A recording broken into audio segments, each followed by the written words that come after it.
Bonjour, c'est Cryptoly, j'espère que vous allez bien en ce mardi 20 février 2024. On se retrouve aujourd'hui pour parler de la crypto que vous avez sélectionnée, le CAS, la crypto de Kaspa. Alors comme d'habitude, on va découper cette vidéo en deux parties. Une partie fondamentale, on va revenir sur Kaspa et son actualité, et ensuite aller sur les graphiques pour se projeter court, moyen, long terme sur des prix d'achat, des prix de vente. Et on va commencer par expliquer ce qu'est Kaspa. Kaspa est une blockchain de niveau 1 qui a pour but non pas d'offrir de la finance décentralisée, mais un moyen de paiement décentralisé et le plus rapide, le tout open source, sur du proof of work, donc on est loin de la notion de proof of stake, avec un système qui s'appelle le block DAG.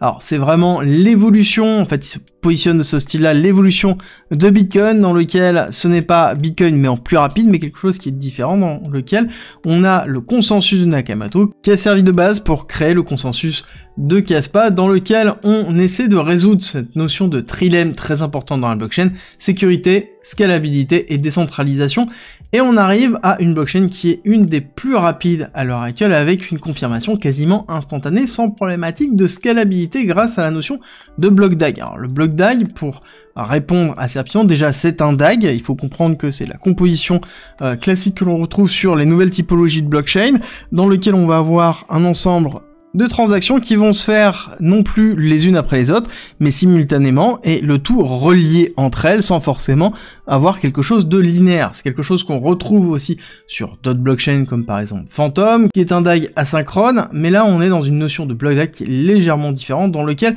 on a une composition acyclique qui est composée de blocs et non plus de transactions, ce qui lui permet d'avoir une plus grosse scalabilité.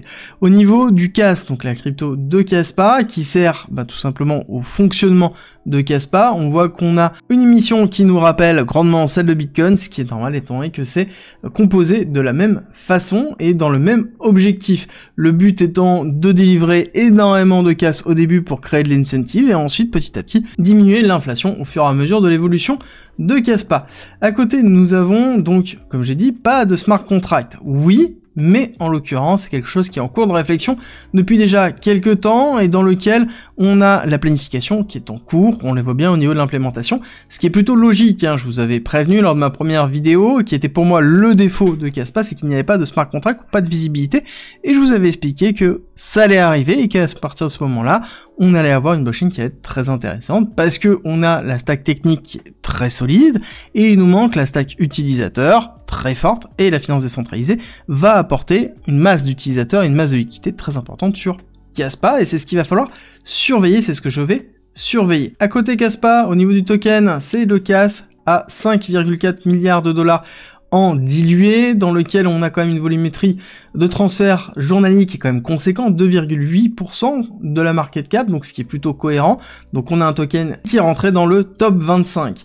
D'un autre côté, ce qui est intéressant de voir, c'est qu'on a une réflexion au niveau de Kaspa pour l'intégration des ZK étant Zero Knowledge Proof, qui est une preuve cryptographique qui est en fait la nouvelle norme technologique qu'on est en train de voir sur toutes les nouvelles blockchains qui sont en train d'arriver. Il y a deux options qui sont en cours de réflexion. Je pense qu'on aura pas mal d'informations dessus. Et ensuite, on a le recoding de Kaspa en Rust, qui est en cours de test, qui n'est pas encore complété, qui va être intéressant parce qu'on pourra avoir un portage d'un certain nombre de développeurs de Solana vers Kaspa, et dans lequel le Rust, on rappelle que c'est une technologie qui est certes compliquée, mais qui est de bas niveau et qui permet d'avoir vraiment une sécurité très importante, et c'est pour ça qu'elle est utilisée par exemple dans Solana. Et je pense sincèrement que c'est une des prérogatives pour voir la mise en place des smart contracts par la suite. Au niveau technique, nous avons pas mal de choses. Nous avons eu une première phase d'expansion qui a été assez longue durant fin 2022, début 2023, avec l'explosion vraiment en mars 2023 de Kaspa, qui nous a mis en place une réaccumulation avec un BCARST-SO UT UTAD, réaccumulation avec l'accumulation ici, rupture ici de cette zone de résistance qui était très importante. Ici, c'était pas une zone à acheter, parce que comme d'habitude, on n'achète pas une résistance. Par contre, lorsqu'on a cassé la résistance et qu'on a fait le pullback sur la résistance et qui a donné justement cette énorme accélération très imposante au niveau de Kaspa, ça a été intéressant justement de pouvoir surfer sur la tendance, et dans lequel on a fait une première arrêt à 0,15 $, donc vraiment une énorme progression au niveau de Kaspa, et on a retracé beaucoup. Quand on regarde le mouvement réel de Kaspa, on voit qu'on a retracé entre ce mouvement de début et ce mouvement de fin 0,5. Cette mèche-là était très très importante, et même le travail qui a eu lieu sur le 382 était très important. Et comme je vous disais, c'était une zone de rechargement. Si jamais vous n'étiez pas rentré sur Kaspa, ou si vous étiez déjà exposé sur Kaspa, c'était une zone qui était intéressante pour rentrer, surtout qu'on a eu la validation du travail sur les smart contracts. Encore une fois, le fait de vouloir remplacer Bitcoin n'est pas une solution. Bitcoin fonctionne parce qu'il y a beaucoup d'utilisateurs, parce que c'est la première blockchain, parce qu'elle n'est jamais tombée, parce qu'elle est à l'épreuve du temps, parce qu'elle a été validée au niveau des ETF. Kaspa, ce n'est pas le cas. Et le fait d'avoir les smart contracts nous montre que justement on a un intérêt très fort sur l'évolution potentielle, et peut-être Kaspa pourrait être une solution que Bitcoin ne peut pas être à travers sa conception et sa simplicité.